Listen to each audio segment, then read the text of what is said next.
Une photo du New York's Eyewitness News de mars 1994 montrait une foule assemblée dans un appartement de Brooklyn, les yeux fixés sur une statue de la Vierge Marie. Un évêque de l'Église orthodoxe copte expliquait aux pèlerins comment des larmes avaient coulé des yeux de la statue de cuivre. Ceux qui trempaient des morceaux d'ouate dans un bocal contenant un liquide mélangé aux larmes de la Vierge seraient miraculeusement guéris. Une autre statue de la Vierge Marie dans une église de Lake Ridge, en Virginie, aurait connu le même miracle.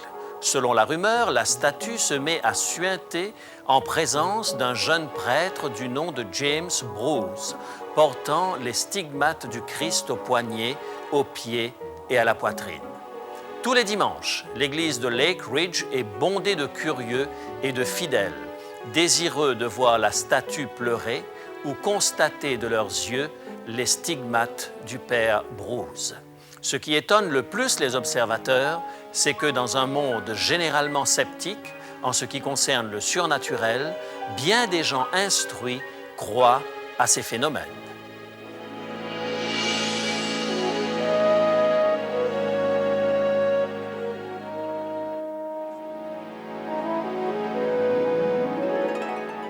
Il est écrit « Je suis José Élysée et je vous propose la solution à vos besoins les plus profonds, le Christ vivant. » Notre sujet aujourd'hui, rencontre d'un autre type. Un soir, juste à la tombée de la nuit, Joseph Januszkiewicz s'agenouilla devant la statue de la Vierge dans la cour de sa maison du New Jersey. Il avait acheté cette statue pour commémorer son immigration aux États-Unis. Selon Joseph, tandis qu'il priait, la Vierge Marie lui apparaissait au-dessus des épinettes situées à l'arrière du patio. Abasourdi par cette apparition, Joseph appela sa femme. Elle aussi déclara avoir vu la Vierge. La Vierge commença à visiter régulièrement Joseph et en 1992, elle promit de lui apparaître juste après la tombée de la nuit, le premier dimanche de chaque mois. La nouvelle se répandit comme une traînée de poudre et les gens commencèrent à affluer dans l'espoir de voir une apparition de la Vierge. Bientôt, plus de 5000 personnes se rassemblèrent derrière la maison de Joseph à la date promise, prosternées avec révérence, les yeux tournés vers le ciel pour déceler quelques signes annonciateurs de l'apparition. Cet engouement n'est pas un phénomène isolé. Depuis Massabielle, les rumeurs d'apparition ont eu le don d'électriser les foules à travers le monde entier.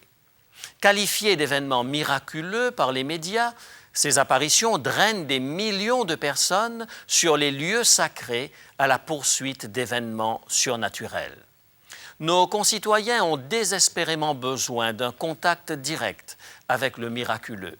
Ils sont animés d'un très grand désir d'expérimenter une révélation religieuse personnelle, espérant voir de leurs yeux et toucher du doigt la divinité. De telles apparitions rendent tangible le sacré. Elles mettent Dieu à la portée de notre main. Cependant, le miracle ne semble se produire qu'aux yeux de celui qui le rapporte. Combien de ces personnes rassemblées autour de la maison de Joseph au New Jersey ont réellement vu la Vierge au-dessus de la haie le premier dimanche de chaque mois? En se promenant dans cette foule, on pouvait entendre des commentaires de ce genre. « Savez-vous ce qui s'est passé la dernière fois? La lune s'est séparée en deux. La dernière fois, nous avons vu un grand arc-en-ciel autour du soleil. Regardez cette étoile, elle bouge. » La ferveur des témoins oculaires a tendance à grossir le moindre indice, mais pour la majorité des fidèles assemblés, il n'y a pas d'apparition de la Vierge, ce qui n'entame en rien la ferveur de la foule. Et si nous parlions d'une autre sorte de rencontre que tout sceptique peut expérimenter, un phénomène que même les incroyants peuvent voir et toucher, un phénomène qui rend le sacré tangible à chacun. En témoigne l'expérience d'un jeune athée, Arthur Katz, dont la vie fut transformée par une apparition. Arthur a passé les années 60 à sillonner l'Europe à la recherche d'un sens à sa vie. Il n'envisageait pas de se joindre à un quelconque mouvement religieux. Il voulait simplement découvrir le sens de la vie. La première apparition d'Arthur est survenue sur une route de Zurich. Il faisait de l'autostop et un homme bien mis du nom d'Edwin lui offrit une place. Arthur ne tarda pas à s'ouvrir à cet homme, lui parlant de sa désillusion par rapport à notre société hyper matérialiste. Il lui dit combien il trouvait difficile de s'accrocher à quelque chose de solide. Edwin l'écouta avec sympathie et lui parla d'humilité. Ce dont le monde a réellement besoin, fit-il remarquer, c'est d'un homme prêt à laver les pieds des autres. Arthur découvrit quelque chose de nouveau.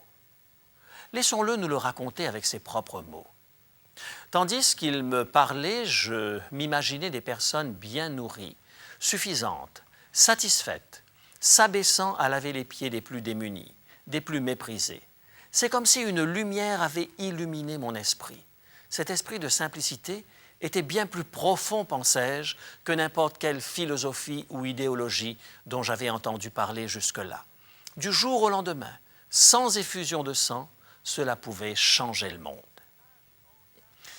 Cette image hanta Arthur pendant des jours. Il ne pouvait la chasser de son esprit. Ce jeune athée ne le savait pas encore, mais cette lumière dans sa tête lui venait d'une certaine chambre haute de la ville de Jérusalem. Laissez-moi vous raconter ce qui s'y était passé. Les disciples de Jésus revendiquaient les positions les plus élevées dans le royaume à venir.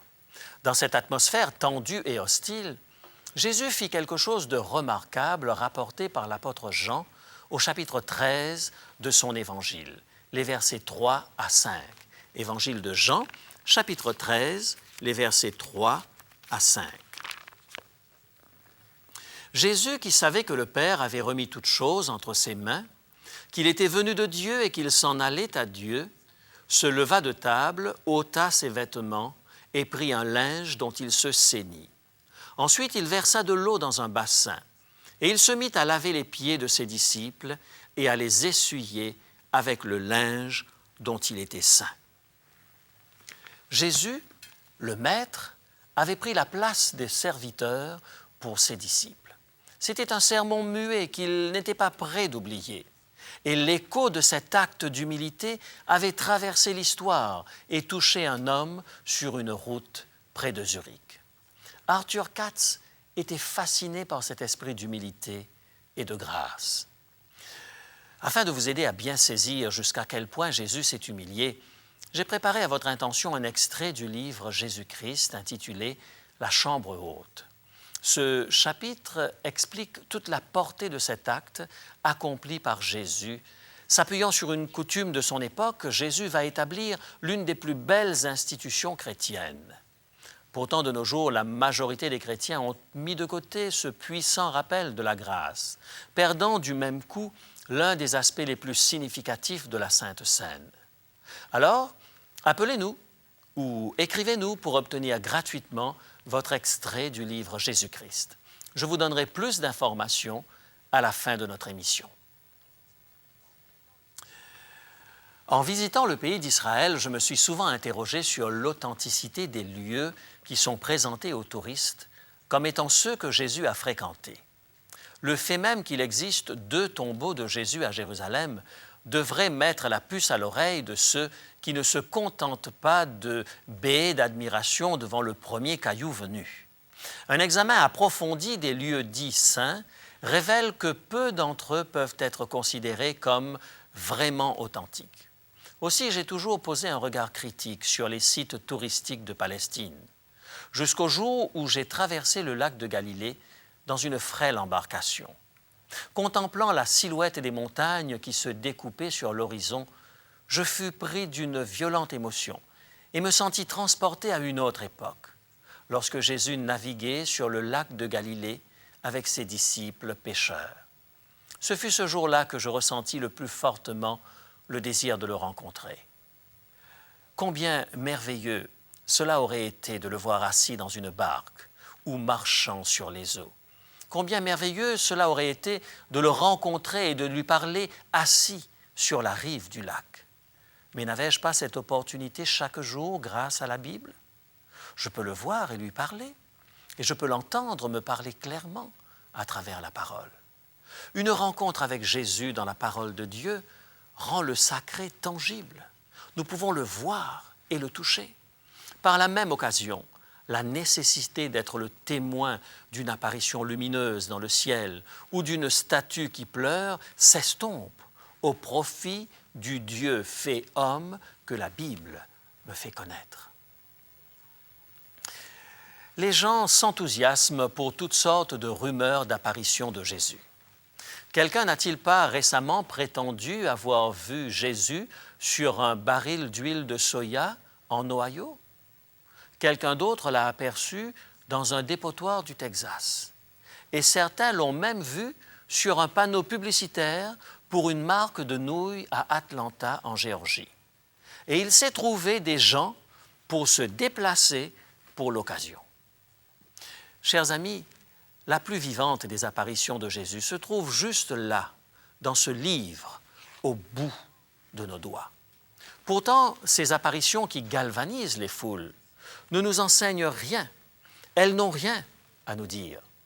Les milliers de gens qui se sont rassemblés chez Joseph dans le New Jersey espéraient un message de la Vierge venue du ciel. Quelle parole de sagesse leur a-t-elle communiqué? Aucune, apparemment.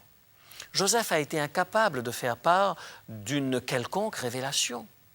L'icône de Brooklyn n'a pas fait de grandes révélations non plus. Un prêtre a pu seulement dire « c'est un message de Marie qui veut que tous les peuples s'unissent ». Certes, des apparitions de la Vierge, très populaires en Europe particulièrement, en Espagne et en Bosnie, ont transmis des messages de paix et d'harmonie dans le monde. Pourtant, les mêmes messages nous proviennent du Nouvel Âge, de vagues discours sur l'amour de soi et la découverte de la puissance qui réside en chacun de nous. Pour être tout à fait charmants, ces messages n'ont rien d'une révélation. Les apparitions populaires ne nous enseignent tout simplement rien. Revenons à la vision d'Arthur Katz. Sa deuxième rencontre avec Jésus s'est produite à bord d'un bateau qui traversait la Méditerranée. Coincé au milieu des poulets, des dindes et des bagages et des passagers qui chantaient à tue-tête, Arthur était absorbé par la lecture d'une histoire dans l'Évangile de Jean. À cette époque, il voulait en savoir plus sur cet homme qui avait lavé les pieds de ses disciples. Arthur lisait le récit de la femme adultère traînée par les pharisiens devant Jésus pour être jugée.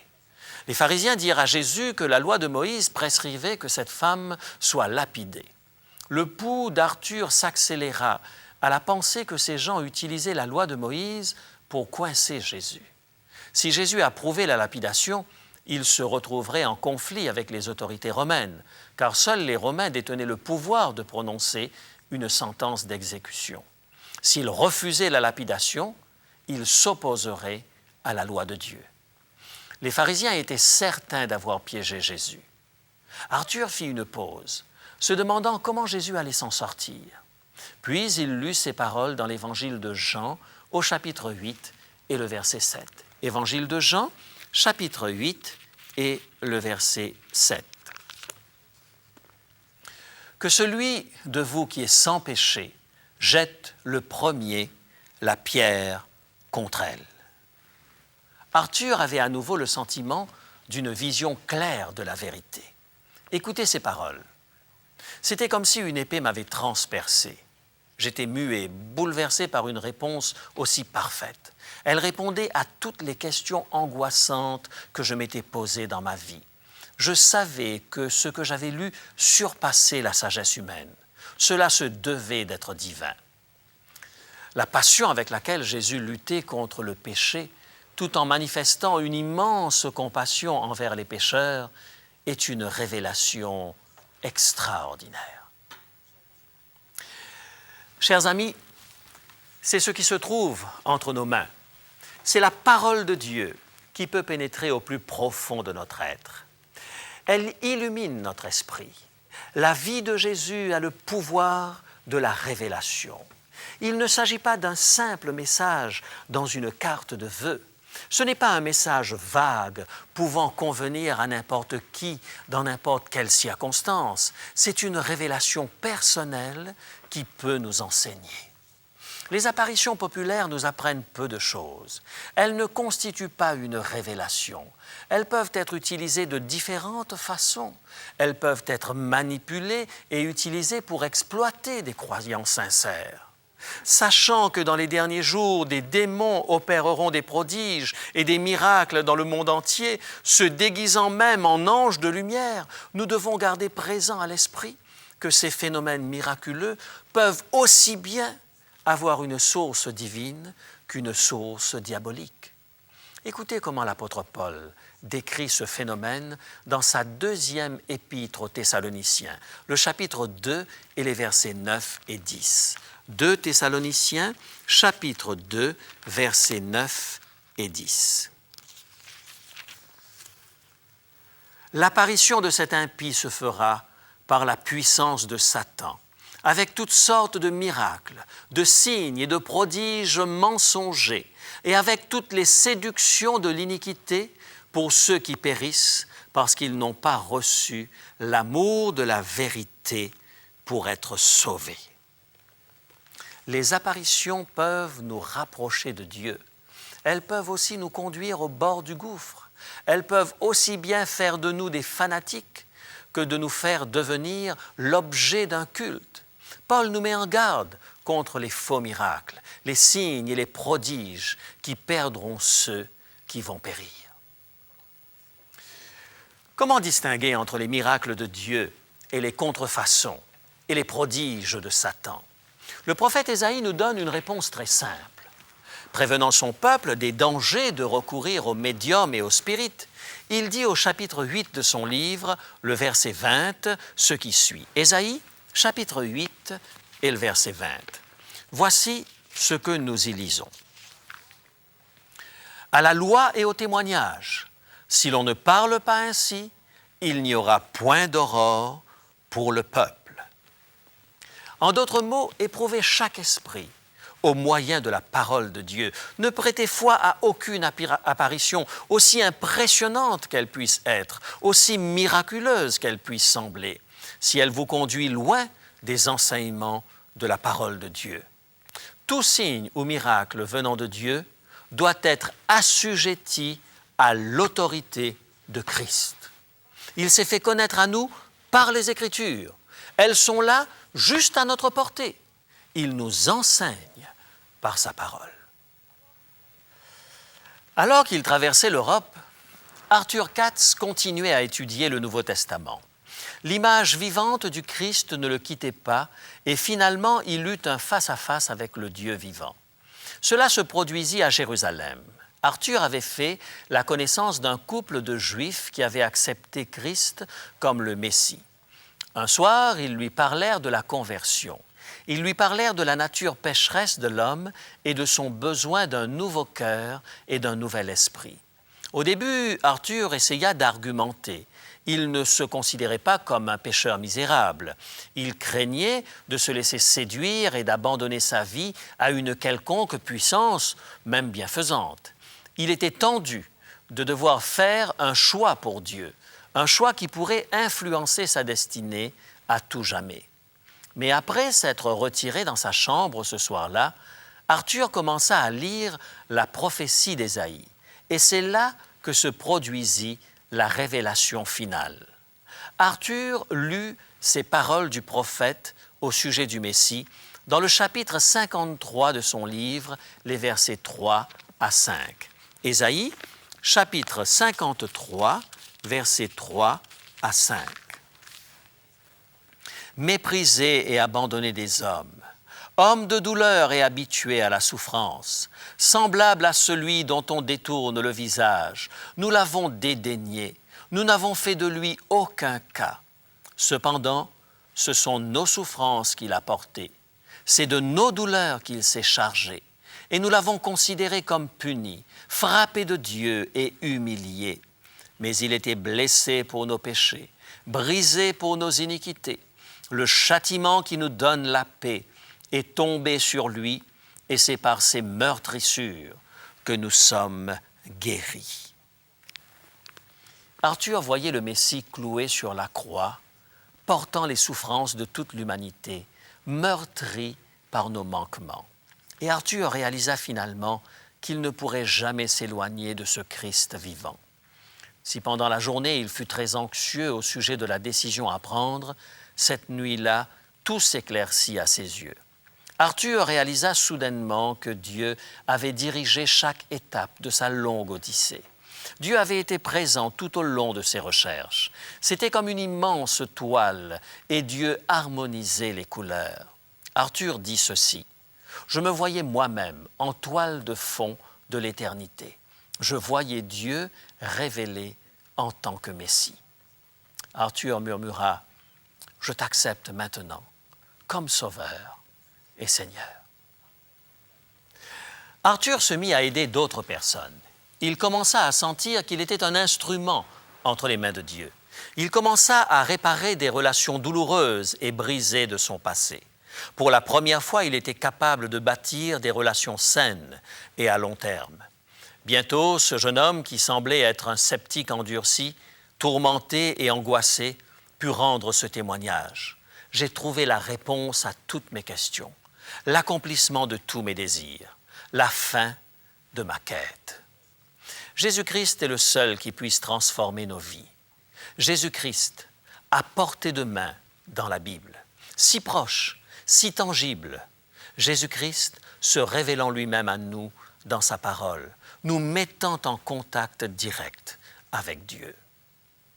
Aucune statue qui pleure, aucun éclat lumineux dans le ciel ne peut réaliser cela. Sans apparition miraculeuse, nous pouvons connaître un vrai face-à-face avec Dieu. Ne voulez-vous pas expérimenter cette sorte de transformation? Jésus-Christ veut répondre à toutes vos questions.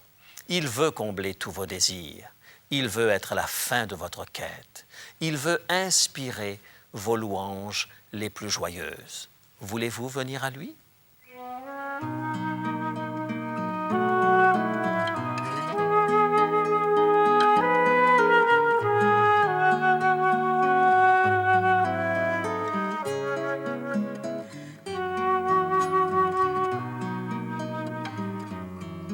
Tel que je suis, sans rien à moi, sinon ton sang versé pour moi, et ta voix qui m'appelle à toi, agneau de Dieu, je viens, je viens.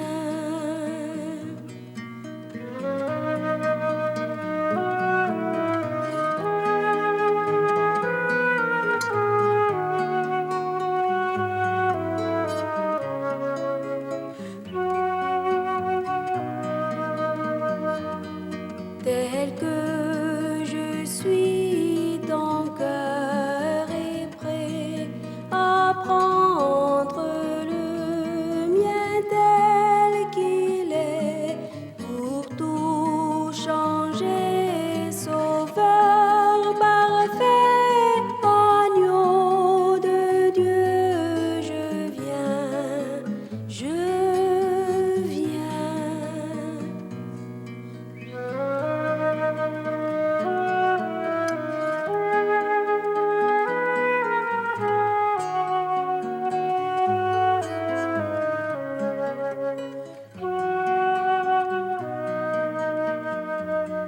Tel que je suis, ton grand amour a tout pardonné sans retour.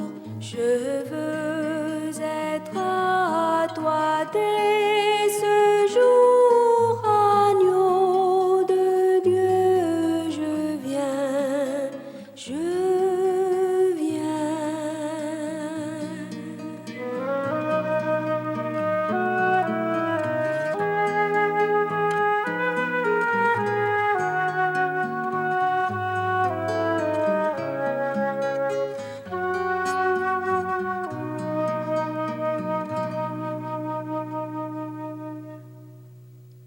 Merci Lal. Pourquoi ne pas venir à l'Éternel, invisible et magnifique Sauveur, tandis même que nous prions? Père, merci de te révéler toi-même à travers Jésus-Christ. Merci parce que nous pouvons méditer sur la vie de Jésus. Merci parce que nous pouvons puiser dans chacune de ses paroles. Veuille nous rendre Jésus vraiment réel alors que nous ouvrons la Bible. Donne-nous une révélation personnelle. Aide-nous à reconnaître que tu es vraiment le Sauveur du monde. Aide-nous à nous dégager des choses de ce monde, nous remettant entre tes mains. Au nom de Jésus, nous t'en prions. Amen.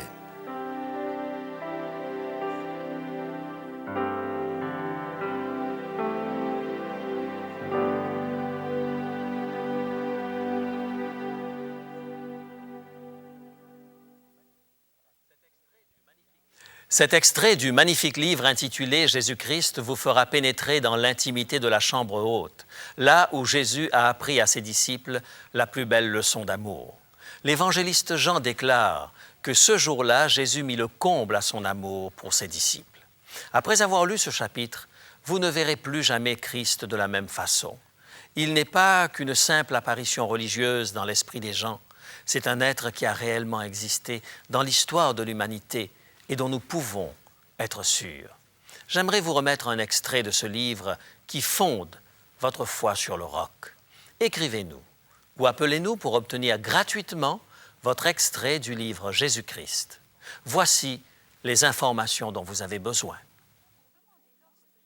Pour demander l'offre du jour, composez maintenant le 514-729-3515 pour la région de Montréal ou utilisez notre ligne sans frais 1-866-729-3515 si vous êtes de l'extérieur de Montréal. Il est possible que toutes nos lignes soient occupées au moment de votre appel. Composez à nouveau. Nos téléphonistes sont à votre écoute jusqu'à 10 heures ce matin.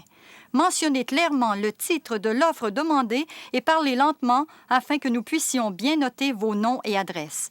Je vous rappelle que vous pouvez vous procurer pour une somme modique les cassettes audio et vidéo de nos émissions ainsi que le texte du jour. Si vous préférez, vous pouvez nous écrire à l'adresse qui apparaît sur votre écran. Il est écrit Case postale 99, succursale Rosemont, Montréal, Québec, H1X 3B6. Nous attendons vos appels. Composez maintenant le 1-866-729-3515.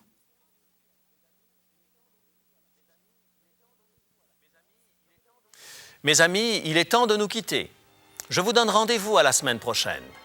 D'ici là, souvenez-vous, il est écrit « L'homme ne vivra pas de pain seulement, mais de toute parole qui sort de la bouche de Dieu. »